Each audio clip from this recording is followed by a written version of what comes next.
मौलानाओं ने आपकी हिंदू जागरण सनातन जागरण यात्रा का विरोध किया है। मौलाना शहाबुद्दीन रिजवी ने आशंका जाहिर की है कि इससे हिंसा हो सकती है, सांप्रदायिक दंगे हो सकते हैं, इसलिए आपकी यात्रा को तुरंत रोका जाए। आप उन्हें क्या कहेंगे? मौलाना साहब ने कहा कि अगर यात्रा को रोका जाए तो हम तो कहते हैं कि इस देश में बहुत सी यात्राएं होती हैं, सब यात्राओं को रोका जाए, हमारी यात्रा को फिर रोका जाए। हज की यात्रा होती है, रोका जाए। इनके ताजिया निकलते हैं, उस यात्रा को रोका जाए, उससे भी देश में दंगे हो सकते हैं।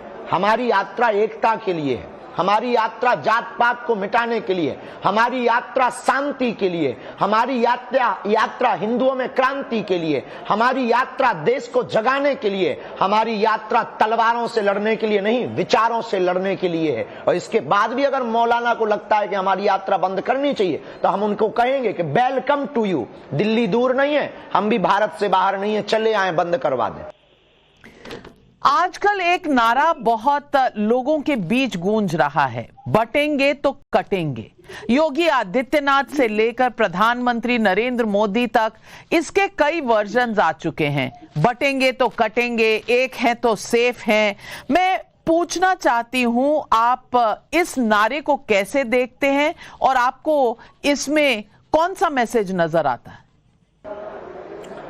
हम राजनीतिक टिप्पणियों से बचते हैं। हमारा रास्ता बहुत क्लियर है, विजन और मिशन दोनों हमारे क्लियर हैं। आध्यात्मिक बात, सनातन की बात, अपने धर्म का प्रचार। लेकिन अगर एक दृष्टि से हम देखें, अगर किसी ने एज ए मुख्यमंत्री कहा तब तो हम कुछ नहीं कह सकते, कोई भी पक्ष या विपक्ष नहीं कह सकते। पर किसी महंत ने अगर ये बात कही बटेंगे तो कटेंगे, या किसी राष्ट्र प्रेमी ने ये बात कही तो उचित कही। अगर हम बटेंगे तो निश्चित रूप से कटेंगे, चाहे वो चीन के हाथों कटें या पाकिस्तान के हाथों कटें। तो हम जिस यात्रा को लेकर निकले हैं उसका मकसद ही यही है कि हम सबको एक होना है, भेदभाव से ऊपर आना है, जात पात से ऊपर आना है। तो बाकी राजनेता अपने अपने बयान हर प्रकार से देते रहते हैं, पक्ष विपक्ष चलता रहता है। आचार्य धीरेन्द्र शास्त्री जी, आपने ये मांग की है कि मंदिरों मस्जिदों में भी राष्ट्रगीत हो। इस मांग के पीछे कोई खास वजह है? आपका तर्क क्या है? आप राष्ट्रगीत मंदिरों मस्जिदों में क्यों चाहते हैं? सिर्फ मंदिरों मस्जिदों में राष्ट्रगीत बजने गाने को लेकर के सिर्फ हमारा लॉजिक ये है कि हम इस देश में ये पता करना चाहते हैं कितने देशद्रोही हैं, कितने राष्ट्रप्रेमी हैं। जिन्हें राष्ट्रगीत और राष्ट्रगान से दिक्कत हो या हो रही है, निश्चित रूप से वो राष्ट्रद्रोही है। जब आप राष्ट्र का खाएंगे तो राष्ट्र का क्यों नहीं गाएंगे? राष्ट्रगीत गाने में दिक्कत क्या? हमारे आपके सबके पूर्वजों ने इस देश को आजाद कराने के लिए अपनी बलिदानी दी, और राष्ट्रगीत और राष्ट्रगान को स्वीकार किया, संविधान को स्वीकार किया। तो उसके प्रति श्रद्धा अर्पित करने में कैसी मूर्खता? ये तो हमें लगता है कि दोगलापन होगा। ये तो हमें लगता है राष्ट्र के साथ देशद्रोह केस आपके ऊपर होना चाहिए। तो मंदिर में और मस्जिद में राष्ट्रगान राष्ट्रगीत होने ही चाहिए, बहुत जरूरी है। हम मंदिर और मस्जिदों से राष्ट्र के प्रति भक्ति नहीं अगर उत्पन्न कराएंगे तो इस देश में राष्ट्रभक्त कहां से आएंगे? इस देश में फिर दंगे वाले लोग आएंगे। मंदिर और मस्जिद ही राष्ट्रभक्त की ओर ले जा सकते हैं, चाहे वो कोई भी हो। राष्ट्रभक्ति सर्वोपरि होनी चाहिए। लेकिन फिर आपके विरोधी कहेंगे कि आप होते कौन है लोगों को टेस्ट करने के लिए कि कौन राष्ट्रभक्ति करता है कौन नहीं करता। जहां जिस देश में हम कागज नहीं दिखाएंगे जैसा नारा निकल गया था, वहां लोग ये नहीं पूछेंगे कि बाबा बागेश्वर क्यों लोगों की परीक्षा लेना चाहते हैं और क्यों खास करके एक धर्म वालों की परीक्षा लेना चाहते हैं कि वो कितने राष्ट्रभक्त हैं। हमने किसी एक धर्म वाली बात ही नहीं बोली, ना तो हमने मुसलमानों के खिलाफ बोला, ना ईसाइयों के खिलाफ बोला। मंदिर में हमने अपने लोगों के पक्ष में खिलाफ भी बोला और उनके खिलाफ भी बोला, और अपने के पक्ष में भी बोला, उनके पक्ष में भी बोला। दूसरी बात, हम कोई होते नहीं है, ये तो तय है। ना हम इस देश का कानून है, ना हम कोई पॉलिटिक्स वाले हैं, ना हमारे हाथ में सरकार है, ना हम सत्ता के आदमी हैं, ये तो तय है। और ये भी बात आपने सही कही कि हम कौन होते टेस्ट होने लेने वाले। पर हम ये भी कहना चाहते कि फिर वो कौन होते हैं जो देश को गालियां देते हैं, वो कौन होते हैं जो भारत तेरे टुकड़े होंगे ये नारा देते हैं। फिर वो कौन होते हैं जो बाबा बागेश्वर की परीक्षा लेते हैं? फिर वो कौन होते हैं जो दीपावली पर ज्ञान देते हैं? फिर वो कौन होते हैं जो होली पर ज्ञान देते हैं? अगर उनको ये अधिकार है तो हमको भी आप ये अधिकार है इस भारत में बोलने का और राष्ट्र प्रेम के प्रति जगाने का। प्रत्येक संविधान के तहत प्रत्येक व्यक्ति का अधिकार है कि अपने राष्ट्र की चर्चा करें, राष्ट्र गीत राष्ट्रगान के प्रति लोगों को जागरूक करें, राष्ट्रभक्ति के लिए लोगों को जगाएं। ये सबको अधिकार है। हम होते कोई नहीं है पर इस देश के नागरिक तो हैं, इस देश का खाते तो हैं, इस देश में रहते तो हैं, तो हम भारतीय हैं। तो निश्चित रूप से हमें यह अधिकार है कि राष्ट्र प्रेम के प्रति लोगों को जगाएं और जिनको दिक्कत हो वो ना गाएं, भारत छोड़ के चले जाएं। बाबा बागेश्वर जी, आप खुले मन से कह रहे हैं कि जात पात की करो विदाई, दूसरी तरफ एक पूरा विपक्ष है जो जातिगत जनगणना पर अड़ा हुआ है, चाहे वो राहुल गांधी हो, चाहे वो अखिलेश यादव हो, सब इसी की मांग कर रहे हैं। ऐसे में आपको नहीं लगता कि आप जाति का विरोध करके इंडिया अलायंस के राजनीतिक मंसूबे का विरोध कर रहे हैं?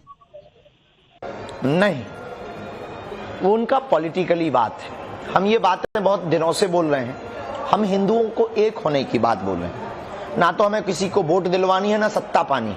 दूसरी बात, हम उनका विरोध क्यों करेंगे? वो भी हमारे साथ है। आज जब यात्रा प्रारंभ हुई तो आपके यहाँ पत्रकार भी थे, उन्होंने शायद देखा हो, उस विजुअल को लिया हो। कांग्रेस के भी पूर्व मंत्री आए थे, वो भी यात्रा में प्रारंभ में ही सम्मिलित रहे। बीजेपी के लोग भी आए, आगे सपा बसपा के लोग भी आ रहे हैं।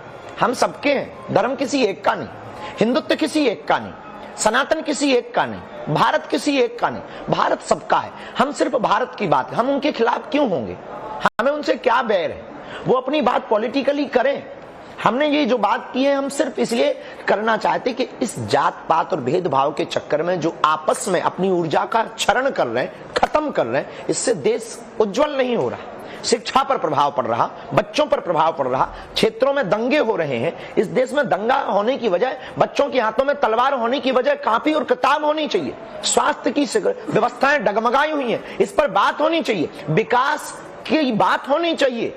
हमारा उद्देश्य सिर्फ इतना है। इसलिए हम जात पात में एक करके हिंदुओं को एक नई दिशा ये देना चाहते कि अगर आपको अपनी कल्चर को, संस्कृति को सुरक्षित रखना है, आपस में अपनी ऊर्जा को खत्म मत करो। हमें अभी बड़ी बड़ी ताकतों से लड़ना है, देशद्रोही ताकतों से लड़ना है। ये ऊर्जा लगानी है तो देश के विकास में लगाओ। हमारा ये उद्देश्य है जात पात को एक करने का, बाकी हमारा कोई राजनीतिक उद्देश्य नहीं। बाबा बागेश्वर, कुछ संत कह रहे हैं कि वक्फ बोर्ड के उलट दूसरी तरफ सनातन बोर्ड आना चाहिए। उस समय ऐसी मांग आ रही है जब वक्फ बोर्ड को ही खत्म करने की बात हो रही है। सनातन बोर्ड की जरूरत है क्या? देखिए, एक देश में एक संविधान है।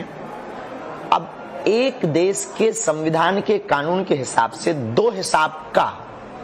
दो प्रकार की व्यवस्था निश्चित रूप से देश के कानून को कई बार चुनौती, सुप्रीम कोर्ट को चुनौती देती है। उनका अलग कोर्ट है, वो भी तो इस देश के नागरिक है। उनका अलग कोर्ट क्यों हो?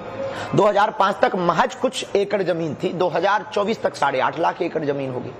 उन्होंने यहां तक कह दिया कि ये पार्लियामेंट हमारी वक्फ बोर्ड की भूमि पर है। कल के दिन वो तिरुपति बालाजी और हमारे बागेश्वर धाम कह देंगे कि वक्फ बोर्ड की प्रॉपर्टी, हम तो मर जाएंगे।